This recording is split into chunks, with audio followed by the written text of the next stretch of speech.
إن الحمد لله نحمده ونستعينه ونستغفره ونؤمن به ونتوكل عليه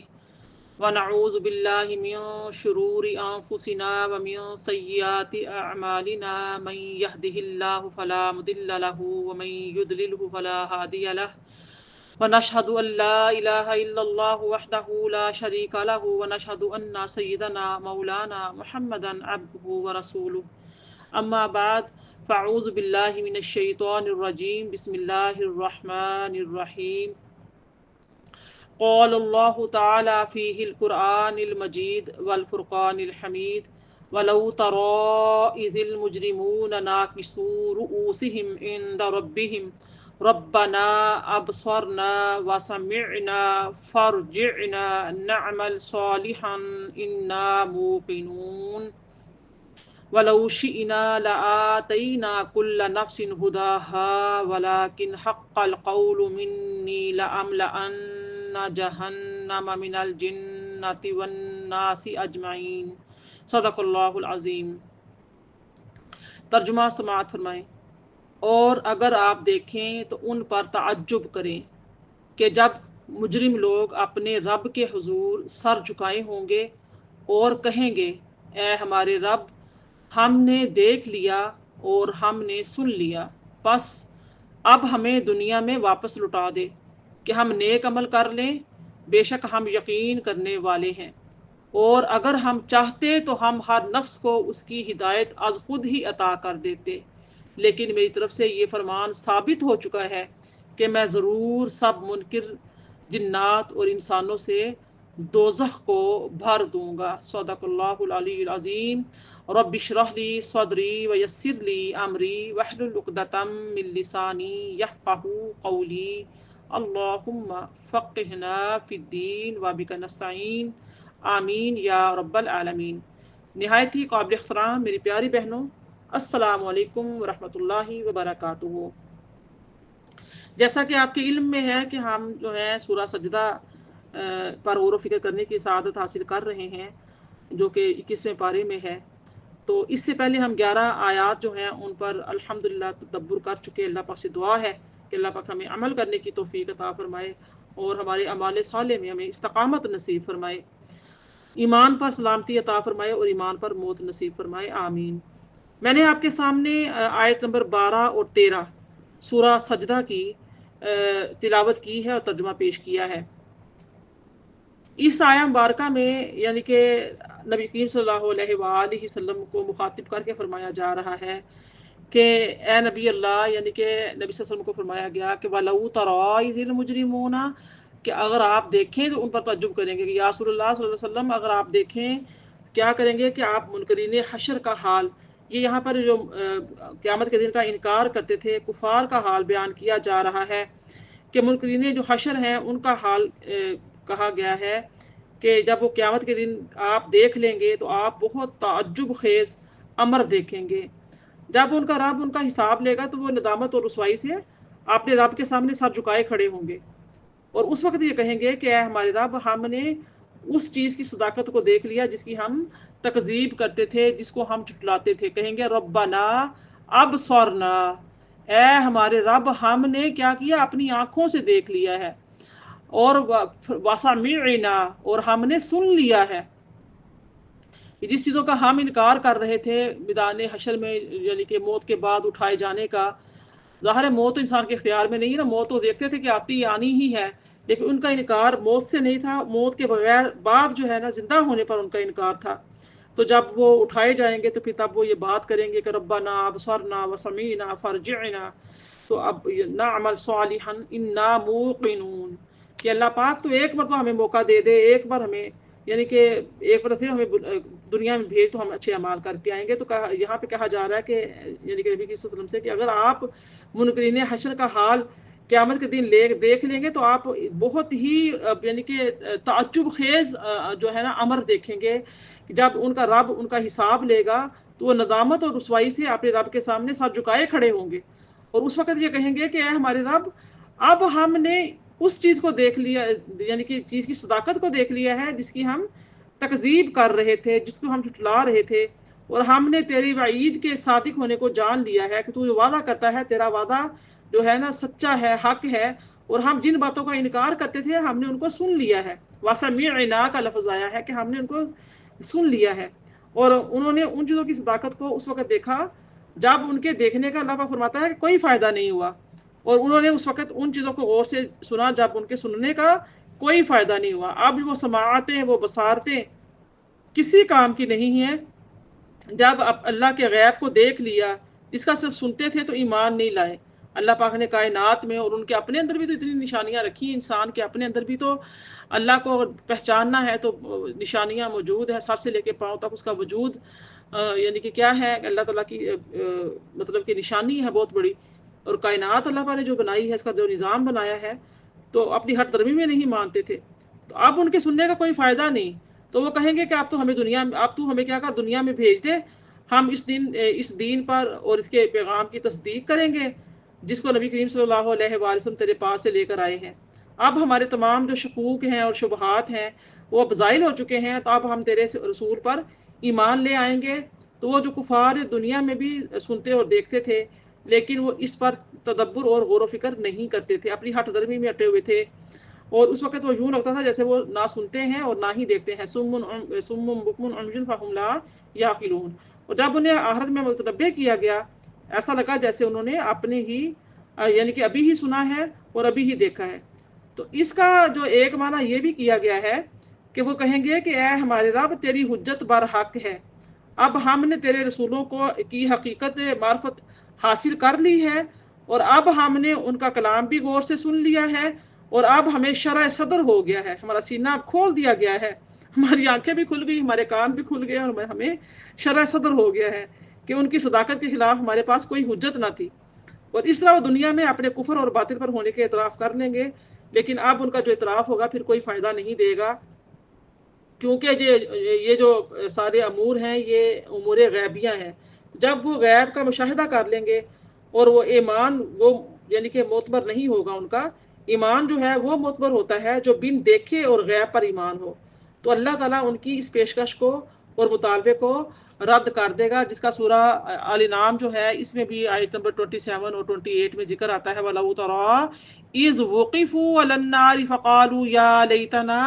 نُرَدُّ وَلَا نُكَذِّبَ بِآيَاتِ رَبِّنَا وَنَكُونَ مِنَ الْمُؤْمِنِينَ۔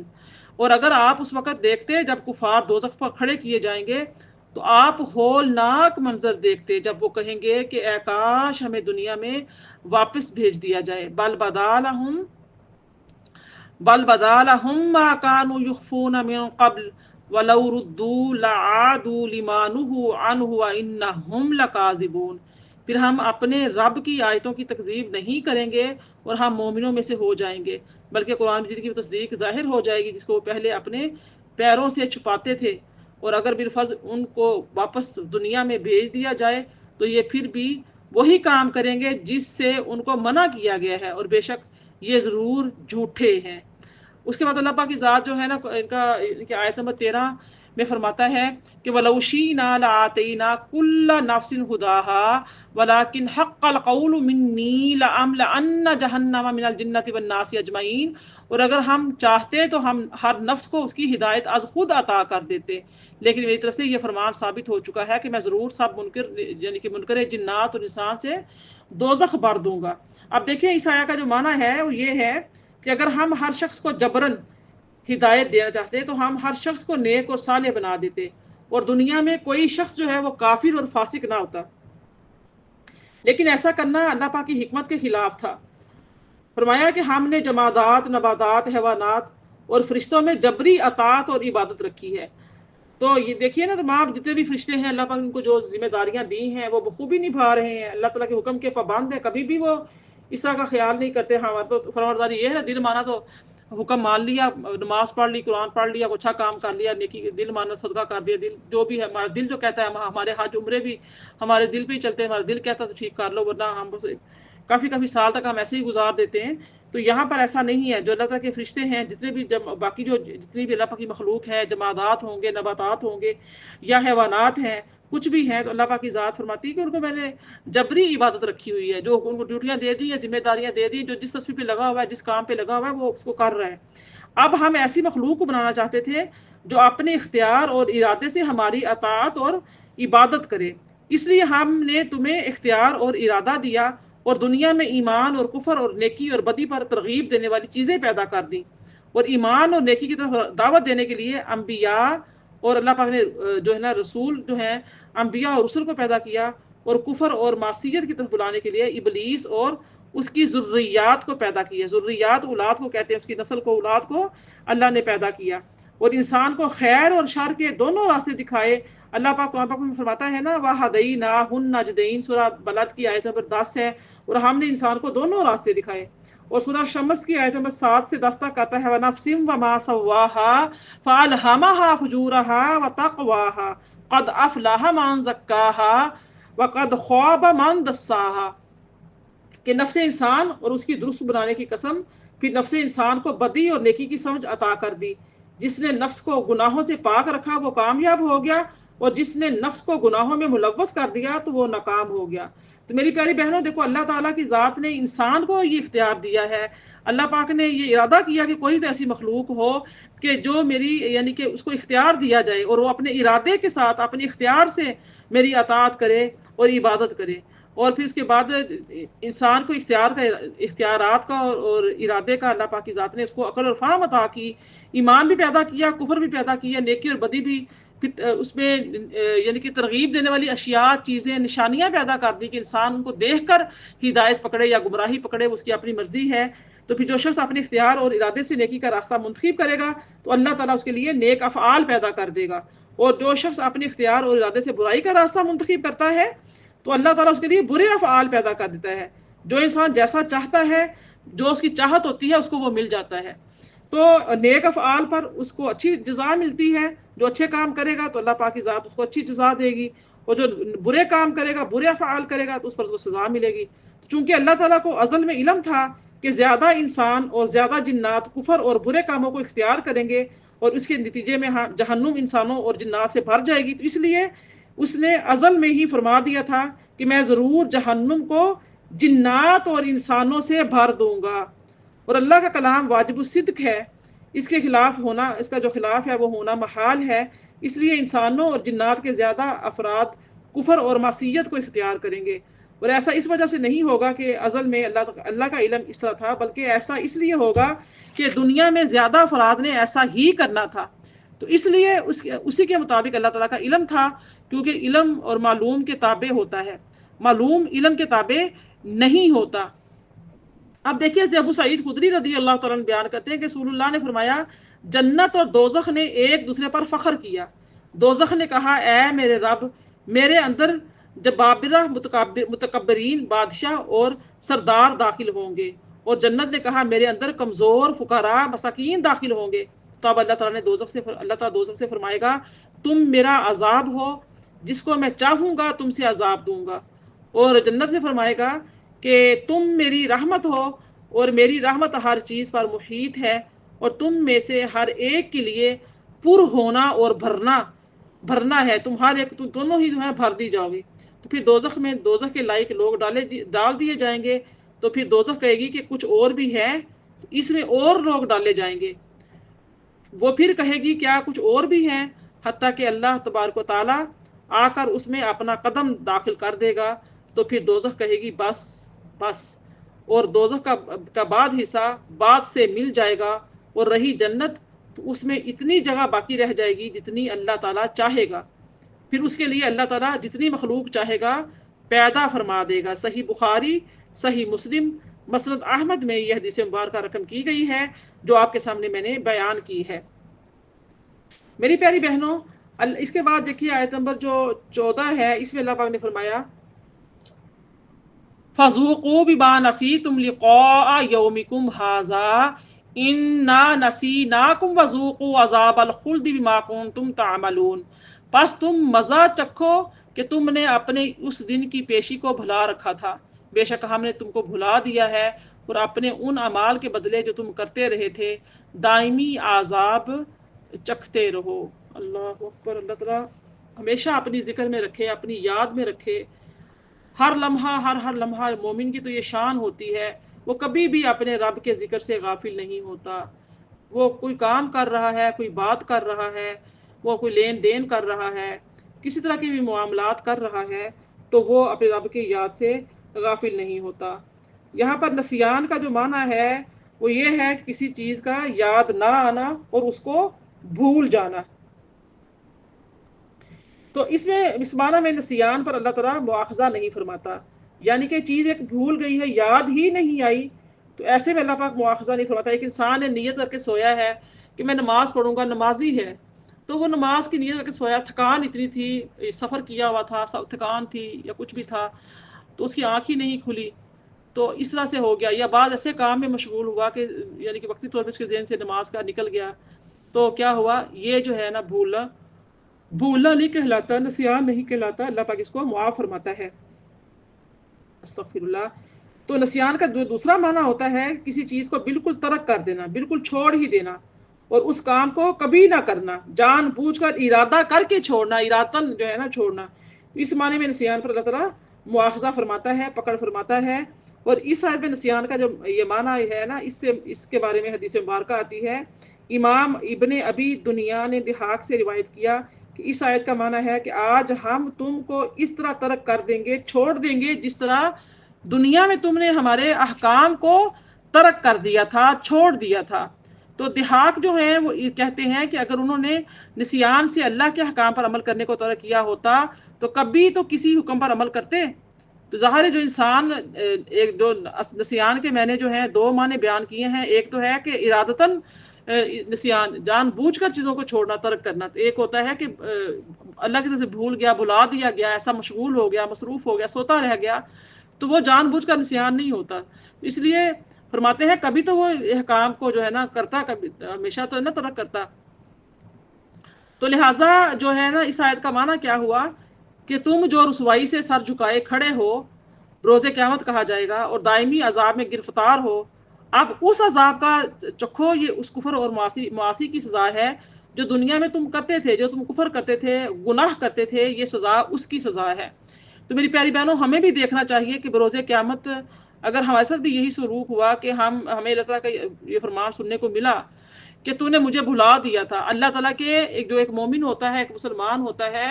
وہ اس کی شان یہ ہوتی ہے کہ وہ یعنی کہ تابع قرآن اور شریعت ہوتا ہے، تو اللہ پاک کے ہر حکم پر وہ سرنڈر کرتا ہے کہ اللہ پاک تیرا یہ حکم ہے، آمنا صدقتا، تو اپنے آپ کو سنوارتا چلا جاتا ہے، اسلام میں داخل کرتا چلا جاتا ہے، اسلام میں آگے بڑھتا چلا جاتا ہے، وہ یعنی کہ غیروں کی اتباع نہیں کرتا، کوئی بھی ایسا کام نہیں کرتا جس سے اللہ پاک کی ذات ناراض ہو جائے۔ اگر آج ہم اللہ پاک کے احکامات کو پس پشت ڈال دیں گے تو بروز قیامت ہمیں بھی یہ الفاظ سننے کو ملیں گے کہ جس طرح سے تو نے مجھے دنیا میں چھوڑ رکھا تھا، آج تمہیں میں نے چھوڑ دیا ہے، اب تم اپنے یعنی کہ میرے عذاب کا مزہ چکھو۔ آیت نمبر 15 ہے،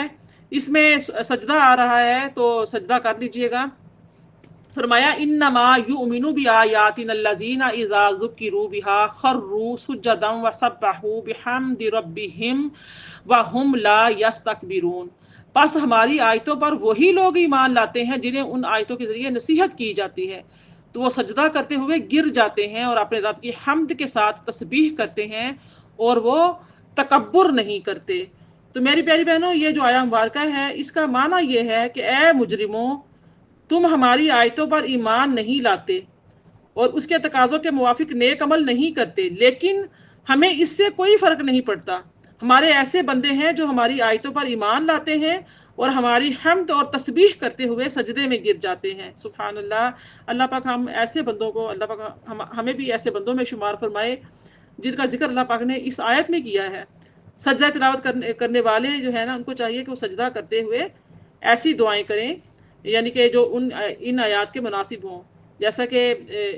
کہیں کہ اللہ پاک،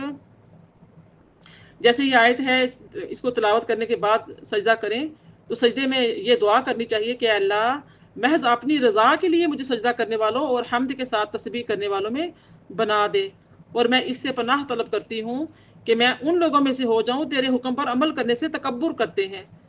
یہ میری پیاری بہنوں، جو دعائیں ہیں نا، یہ دعا جو ہے نماز سجدے کے بعد کرنی چاہیے۔ جو آیت سجدہ کی جو دعا ہوتی ہے نا، جیسے بھی آیت پڑھی ہے آیت نمبر 15، تو اب ہمیں سجدہ جو کریں گے تو اس میں دعائیں نہیں مانگنی، دعائیں سجدہ کرنے کے بعد مانگتے ہیں، ٹھیک ہے۔ تو اس کے بعد جو ہے کہ جب نماز سے فارغ ہو جائے پھر ہم لوگ کیا کریں کہ سجدے میں نمازیں کیا کہ دعائیں مانگیں اور تلاوت پر سجدہ کریں. جب وہ فرض یا نفل پڑھ رہے ہوں تو یہ دعائیں نہ کریں. جب ہم فرض نماز سجدے میں یعنی کہ اگر ہم نماز پڑھ رہے ہیں نا تو کبھی بھی ہمیں خاص وجہ فرض نماز پڑھتے ہیں تو ہمیں سجدوں میں دعائیں نہیں کرنی چاہیے. دعا جو ہے نا وہ نفلی سجدوں میں کر سکتے ہیں. ٹھیک ہے, جیسے ہم سنتے مقطع پڑھ رہے ہیں, غیر مقطع سنتے مقطع پڑھ رہے ہیں, فرض پڑھ رہے ہیں, واجب پڑھ رہے ہیں, تو ان میں ہمیں سجدوں میں جا کے نماز دعائیں نہیں کرنی چاہیے. ٹھیک ہے, سجدوں میں جا کر دعائیں نہیں کرنی چاہیے. دعا کے لیے اللہ سے یا سجدہ کر کے اس میں دعائیں مانگیں, یا نفل پڑھ کے حاجت کے نفل پڑھنے ہیں یا ویسے ہی نفل پڑھنے ہیں تو اس میں دعائیں مانگیں اللہ پاک سے جو بھی دعائیں مانگنی ہیں. تو اس کے بعد اللہ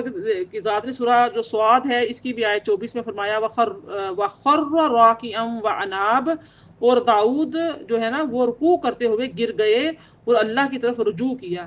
میری پیاری بہنوں, اس کی تفسیر یعنی کہ سجدے سے بھی کی گئی ہے, اور اکثر فقہا کا یہی مذہب ہے, یعنی وہ لوگ اللہ کی تعظیم کے لیے اور اس کے جلال اور اس کے عذاب کے خوف سے سجدے میں گر گئے. یعنی کہ جب ان کو اللہ کا خوف آتا ہے تب بھی وہ سجدہ کرتے ہیں, اللہ سے اللہ کی عذاب کی پناہ مانگتے ہیں. اور لیکن جب ان کے سامنے آیات ایسی آیات اللہ پاک کی جو نعمت کی آیات ہوتی ہیں وہ ذکر کی جاتی تب بھی وہ سجدے میں گر جاتے ہیں. خوشی کے موقع پہ بھی سجدہ کرتے ہیں اور جب کوئی غم پہنچتا ہے تب بھی وہ سجدہ کرتے ہیں. یہ کیا ہے, اللہ پاک کے جو متقین لوگ ہوتے ہیں, مومنین ہوتے ہیں, یہ مومنین کی شان بیان کی گئی ہے. انہیں تو اللہ پاک کی بارگاہ میں جھکنے کا, سجدہ کرنے کا, عبادت کرنے کا بہانہ چاہیے ہوتا ہے. اللہ کا قرب حاصل کرنے کے لیے ان کو بہانہ چاہیے ہوتا ہے. اس آیت میں فرمایا کہ اپنے رب کی حمد کے ساتھ اس کی تسبیح کرتے ہوئے اس کے لیے سجدے میں گر گئے. اس لیے سجدہ تلاوت میں اللہ تعالیٰ کی تنزیہ اور تقدیس کے لیے سبحان ربی الاعلیٰ و بحمدہ پڑھنا چاہیے, اور رکوع اور سجدے میں قرآن مجید کی آیات تلاوت نہیں کرنی چاہیے. اس بارے میں ایسے ابن عباس رضی اللہ تعالیٰ عنہما بیان کرتے ہیں کہ رسول اللہ صلی اللہ علیہ وسلم نے حجرے کا پردہ اٹھایا تو اس وقت لوگ ابو بکر کی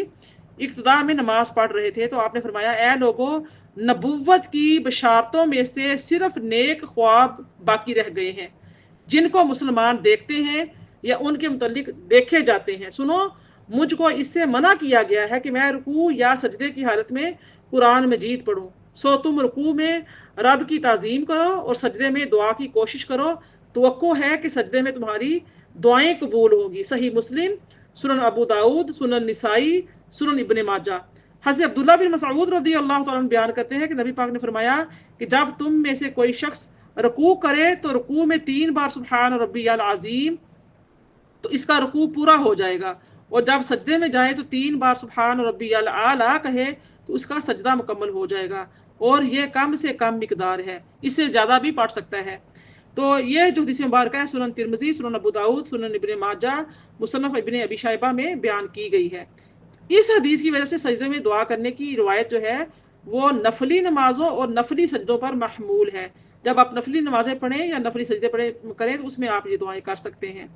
حضرت ابی بن طالب رضی اللہ تعالیٰ عنہ بیان کرتے ہیں کہ رسول اللہ نے مجھے رکوع یا سجدے میں قرآن مجید پڑھنے سے منع فرمایا. صحیح مسلم, سنن ابو داؤد, سنن ترمذی, سنن نسائی. تو علامہ موفق الدین عبداللہ بن احمد بن قدامہ حنبلی لکھتے ہیں کہ رکوع اور سجود میں قرآن مجید پڑھنا مکروہ ہے. علامہ یحییٰ بن شرف نووی جو ہیں وہ لکھتے ہیں کہ رکوع اور سجود میں قرآن پڑھنے کے متعلق 2 قول ہیں. ایک قول یہ ہے کہ اس سے نماز باطل ہو جاتی ہے, اور دوسرا قول یہ ہے کہ اس سے نماز جو ہے کیا ہوتی ہے, مکروہ ہو جاتی ہے. تو قاضی ایاز بن موسیٰ مالکی اندلسی جو ہیں وہ لکھتے ہیں کہ بعض مقدمین جو ہیں متقدمین نے رکوع اور سجدے میں قرآن پڑھنے کو جائز کہا ہے, اور جمہور کے نزدیک رکوع اور سجدے میں قرآن پڑھنا ممنوع ہے. نبی صلی اللہ علیہ وآلہ وسلم نے رکوع اور سجود میں قرآن مجید پڑھنے سے منع فرمایا ہے, اور اس کی حکمت یہ ہے کہ نبی صلی اللہ علیہ وسلم نے یہ خبر دی ہے کہ آپ کی وفات کے بعد وحی منقطع ہو جائے گی اور صرف نبوت کی بشارتیں باقی رہ جائیں گی,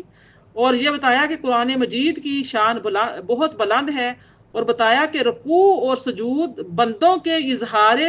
تذلل ہے, یعنی کہ یہ انسان اپنے آپ کو جھکاتا ہے نا, اور اظہار عجز ہے. تو عجز کا مقام ہے, عاجزی انکساری کا مقام ہے, تذلل کا مقام ہے. تو رکوع اور سجود میں قرآن مجید پڑھنے سے منع فرمایا,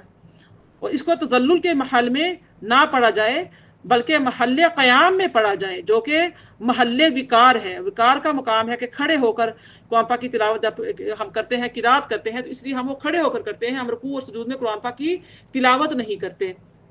تاکہ اہل علم اس کے معانی پر غور کریں۔ اور اگر کوئی شخص رکوع یا سجود میں قرآن مجید پڑھے تو امام ابو حنیفہ کے نزدیک اس کی نماز باطل نہیں ہوگی، خواہ وہ عمدن قرآن پاک پڑھے یا بھول کر۔ لیکن اگر اس نے بھولے سے رکوع یا سجود میں قرآن پڑھا، اس پر سہو کے 2 سجدے واجب ہو جائیں گے، سجدہ یہ سہو کرے گا اگر وہ بھول کر قرآن پاک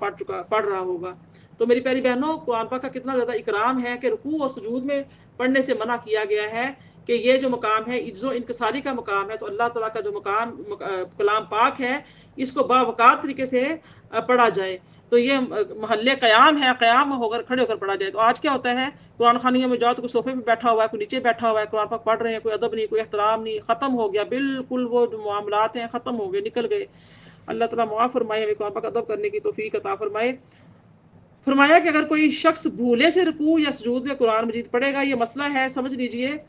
تو اس پر سجدہ سہو لازم ہوگا۔ اس کا تقاضا یہ ہے کہ اگر اس نے عمدن جان بوجھ کر رکوع یا سجود میں قرآن مجید پڑھا تو اس کی نماز باطل ہو جائے گی، کیونکہ اس نے جان بوجھ کر نبی صلی اللہ علیہ وسلم کے حکم کی خلاف ورزی کی ہے۔ اور اگر اس نے بھولے سے ایسا کیا تو اس کی تلافی سجدہ سہو ہے، کیونکہ اگر اس نے جان بوجھ کے قرآن پاک کی جو ہے وہ کر رہا ہے، اس لیے جو آیات قرآنیہ ہوتی ہیں نا، وہ سجدوں میں نہیں پڑھنی چاہیے۔ آیات قرآنیہ جتنی دعائیں ہیں، جیسے ربنا لا تؤاخذنا ان نسینا، یہ آیات بھی ہیں، یہ دعائیں بھی ہیں۔ ربنا ظلمنا انفسنا وان لم تغفر لنا، جو دعائیں اللہم سے ہیں، نبی کریم صلی اللہ علیہ وسلم سے ثابت ہیں، تو وہ جو ہے جیسے اللہم عافنی فی بدنی، اللہم عافنی فی سمعی، اللہم عافنی فی بصری، لا الہ الا انت، اللہم نور قلوبنا بالقرآن وزین اخلاقنا بالقرآن، اللہم فرجنا بدخول القبر۔ اللہم سے جو نمازیں آتی ہیں، وہ نمازیں جو ہیں سجدوں میں پڑھیں۔ جو ربنا سے دعائیں شروع ہوتی ہیں، جبکہ وہ قرآن پاک کی آیات ہی ہوتی ہیں، اس لیے ان کو دعاؤں میں ہاتھ اٹھا کے مانگے، سجدے میں نہ مانگے۔ تو یہ مسئلے جو ہیں یاد رکھیں۔ آگے دیکھیے آیت نمبر 16 میں کیا ارشاد ہوتا ہے، تتجافا جنوبہم عن المضاجع یدعون ربہم خوفا وطمعا ومما رزقناہم ينفقون۔ ان کے پہلو ان کے خواب گاہوں سے جدا رہتے ہیں اور اپنے رب کو خوف اور امید کی ملی جلی کیفیت سے پکارتے ہیں، اور ہمارے عطا کردہ رزق میں سے ہماری راہ میں خرچ کرتے ہیں۔ اللہ اکبر، سبحان اللہ۔ اللہ پاک ہمارا شمار ان لوگوں میں فرمائے جن کا اللہ پاک ذکر فرما رہا ہے، ذکر خیر فرما رہا ہے۔ فرمایا اس آیت میں جو لفظ آ رہا ہے، تاتا جافا کا لفظ ہے، تو اس کا معنی ہے ارتفاع، یعنی کہ رفع بلند ہونا کو کہا جاتا ہے، یعنی وہ لیٹنے کی جگہ سے اٹھے ہوئے ہوتے ہیں۔ مداجع کا جو لفظ ہے یہ نکلا ہے مدجا سے، اس کا مدجا کہتے ہیں خواب گاہ کو، اور جنوب کا جو لفظ ہے یہ جنب کی جمع ہے، اور جنب کروٹ کو کہتے ہیں۔ تو یعنی کہ حضرت معاذ بن جبل رضی اللہ تعالیٰ بیان کرتے ہیں کہ میں نے نبی صلی اللہ علیہ وسلم کے ساتھ ایک سفر میں جا رہا تھا، تو میں صبح کے وقت آپ کے قریب ہوا، میں نے عرض کیا یا رسول اللہ، مجھے ایسا عمل بتائیے جو مجھے جنت میں داخل کر دے اور دوزخ سے دور کر دے۔ تو آپ نے فرمایا تم نے مجھ سے ایک عظیم چیز کا سوال کیا ہے۔ میری پیاری بہنوں، نبی کریم صلی اللہ علیہ وسلم جس چیز کو عظیم کہہ رہے ہیں، اس بات کو بڑے غور سے سنیے گا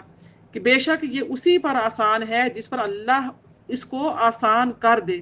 تم اللہ کی عبادت کرو اور اس کے ساتھ کسی کو شریک نہ بناؤ، اور نماز قائم کرو اور زکوٰۃ ادا کرو، رمضان کے روزے رکھو، بیت اللہ کا حج کرو۔ پھر فرمایا کیا میں تم کو نیکی کے ابواب کی رہنمائی نہ کروں کہ نیکی کے دروازے وہ کون کون سے ہیں؟ روزہ ڈھال ہے اور صدقہ گناہ کو اس طرح مٹا دیتا ہے جس طرح آگ پانی کو بجھا دیتی ہے، اور انسان کا آدھی رات کو نماز پڑھنا بھی۔ پھر آپ نے اس آیت کی تلاوت فرمائی تتجافا جنوبہم عن المضاجع، جو سورہ سجدہ کی آیت 16 ہے جو میں نے آپ کے سامنے رکھی ہے۔ تو آپ نے اس آیہ مبارکہ کی یعنی کہ تلاوت فرمائی کہ ان کے پہلو ان کے خواب گاہوں سے جدا رہتے ہیں۔ یہ اللہ تعالیٰ کی مومنین کی علامات ہوتی ہیں کہ وہ راتوں کو اٹھتے ہیں، اپنی نیند کو اللہ پاک کے لیے قربان کرتے ہیں، اور اٹھ کر اللہ پاک کی بارگاہ میں نماز پڑھتے ہیں۔ سنن ترمذی میں یہ حدیث مبارکہ آئی ہے، سنن ابن ماجہ میں ہے، مصنف عبدالرزاق میں ہے، مسند احمد میں ہے۔ حضرت انس بن مالک رضی اللہ تعالیٰ بیان کرتے ہیں کہ تتجافا جنوبہم عن المضاجع نماز عشاء کے انتظار کے سلسلے میں نازل ہوئی ہے۔ یہ سنن ترمذی میں حدیث مبارکہ ہے۔ حضرت ابو درداء، حضرت عبادہ اور دہاق رضی اللہ عنہم نے کہا کہ اس سے مراد وہ لوگ ہیں جو عشاء کی اور صبح کی نماز جماعت سے پڑھتے ہیں۔ اس کا یہ حدیث مبارکہ آتی ہے کہ حضرت عثمان بن عفان رضی اللہ تعالیٰ عنہ بیان کرتے ہیں کہ میں نے رسول اللہ صلی اللہ علیہ وسلم کو یہ فرماتے ہوئے سنا کہ جس شخص نے عشاء کی نماز جماعت کے ساتھ پڑھی اس نے گویا آدھی رات تک قیام کیا، اور جس نے صبح کی نماز جماعت کے ساتھ پڑھی اس نے ساری رات قیام کیا۔ یہ حدیث مبارکہ صحیح مسلم، سنن ابو داؤد، سنن ترمذی میں آئی ہے۔ اور بعض حدیث میں ہے کہ مغرب اور عشاء کے درمیان نفل پڑھنے کی بھی فضیلت بیان کی گئی۔ فرمایا کہ قرآن پاک میں ہے کانو قلیلا من اللیل ما یسجعون، سورہ زاریات میں آتا ہے نا، آیت نمبر 17 میں، کہ متقین رات کو بہت کم سویا کرتے ہیں۔ جو متقین ہوتے ہیں وہ راتوں کو جاگتے ہیں، کم سوتے ہیں۔ آج ہم جاگ تو رہے ہوتے ہیں لیکن ہمارا جاگنا جو ہے وہ کس کے لیے ہے؟ بس اپنے نفس کو خوش کرنے کے لیے، بس گھومنا پھرنا، کھانا پینا، لیٹ کھایا لیٹ پکایا، لیٹ سوئے لیٹ، سب کچھ لیٹ لیٹ، پھر ہمارے پاس ٹائم نہیں، ہم کچھ نہیں کر سکتے، دین نہیں سیکھ سکتے، لکھ نہیں سکتے، پڑھ نہیں سکتے، کوئی کلاس اٹینڈ نہیں کر سکتے، کوئی درس قرآن نہیں سن سکتے، کہیں جا نہیں سکتے۔ کیوں؟ رات جو سو جاگ کے گزار دی، لغویات میں گزار دی، اللہ ماشاء اللہ دن کا آدھا حصہ سو کے گزار دیا، پھر جب اٹھ کے کام شروع کیے تو پھر دوبارہ رات آ گئی، پھر رات کو پھر جاگے۔ اب بچوں کی چھٹیاں گرمیوں کی آئیں گی، ہر ماں کا یہی ہوگا کہ رات بھر بچے جاگتے ہیں، ہم بھی ساتھ جاگتی ہیں، اور آدھا دن جو ہے نا وہ سو کے گزر جاتا ہے۔ استغفر اللہ، اللہ تعالیٰ معاف فرمائے، دین متین پر چلنے کی توفیق عطا فرمائے۔ حضرت انس رضی اللہ تعالیٰ عنہ اس آیت کی تفسیر میں فرماتے ہیں کہ صحابہ مغرب اور عشاء کے درمیان نماز پڑھتے تھے، سنن ابو داؤد۔ یعنی کہ جو نماز اوابین ہوتی ہے، نماز اوابین کے جو 6 نوافل ہوتے ہیں، مغرب نماز پڑھ کے وہ نوافل پڑھتے، پھر ساتھ عشاء کی نماز پڑھتے، تو پھر اس کے بعد آ کے گھروں میں سو جاتے، پھر تہجد کے لیے جلدی اٹھتے۔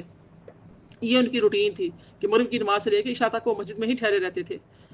حضرت ابو ہریرہ رضی اللہ تعالیٰ عنہ بیان کرتے ہیں کہ رسول اللہ صلی اللہ علیہ وسلم نے فرمایا کہ رمضان کے بعد سب سے افضل روزے محرم الحرام کے روزے ہیں جو اللہ کا مہینہ ہے، اور فرض نماز کے بعد سب سے افضل نماز رات کی نماز ہے۔ صحیح مسلم، سنن ابو داؤد، سنن ترمذی۔ حضرت عبداللہ بن سلام رضی اللہ تعالیٰ عنہ بیان کرتے ہیں کہ رسول اللہ صلی اللہ علیہ وسلم نے فرمایا اے لوگو، سلام پھیلاؤ اور کھانا کھلاؤ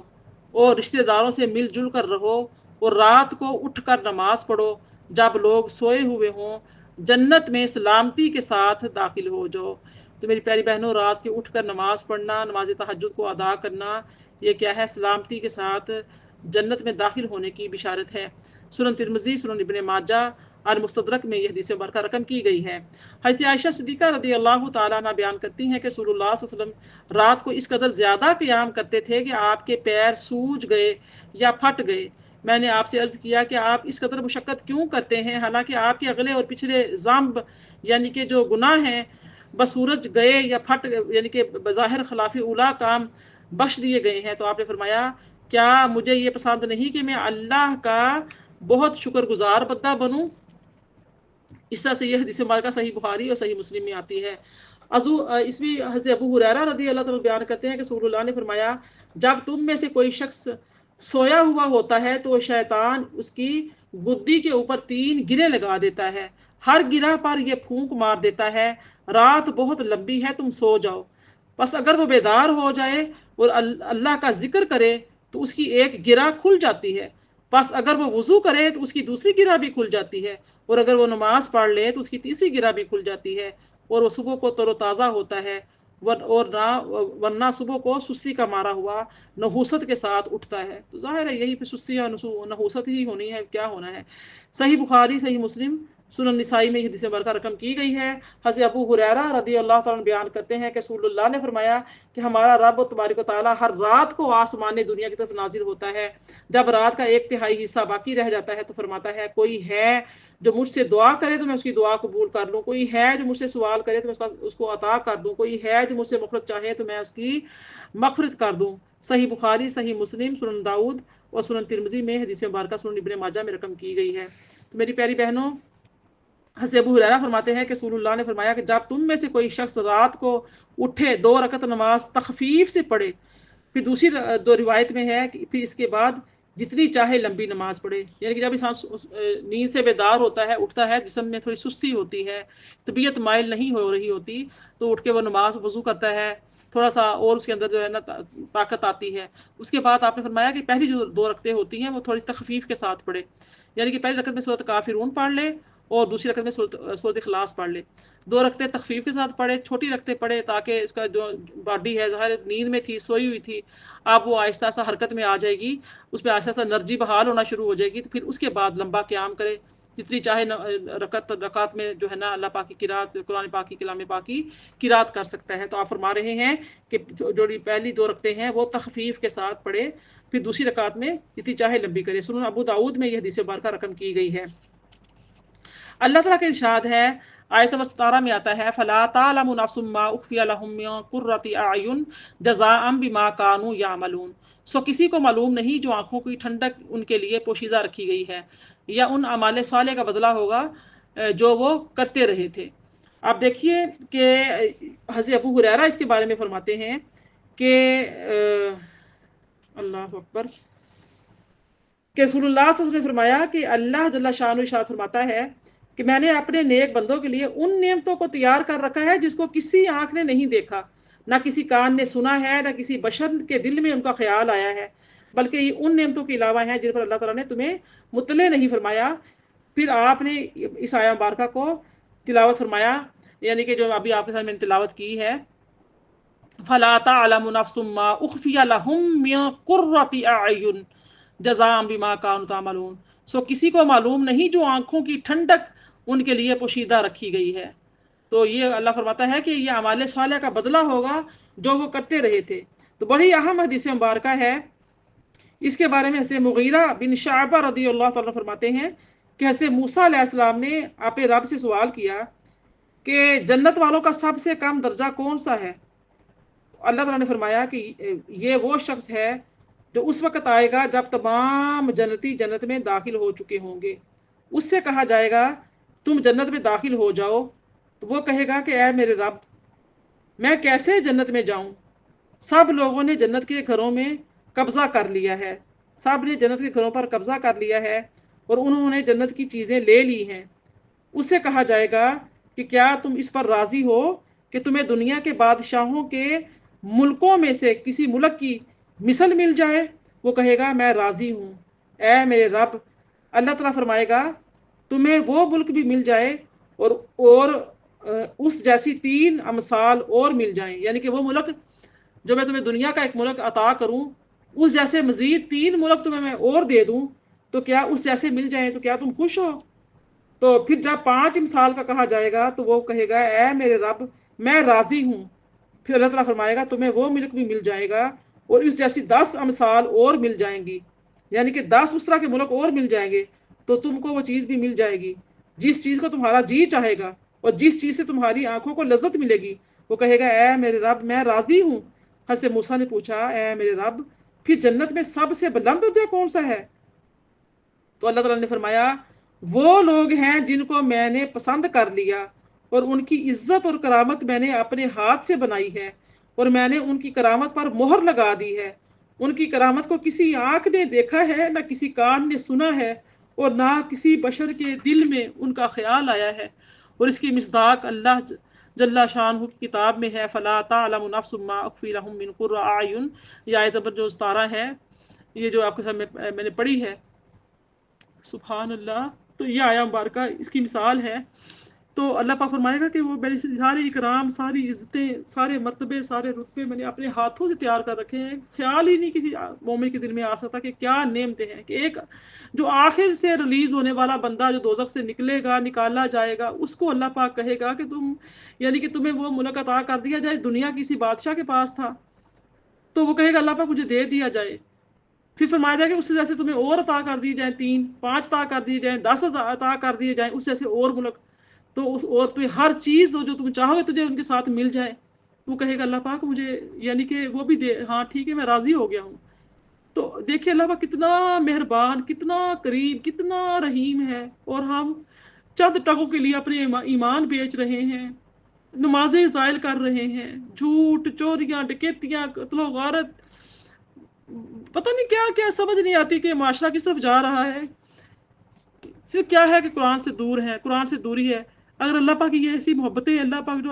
اپنے مومنین پر یا اپنے گناہ گاروں پر فرمائے گا، تو اگر ہم یہ اللہ پاک کی یہ محبتیں، یہ عنایتیں، یہ کرم نوازیاں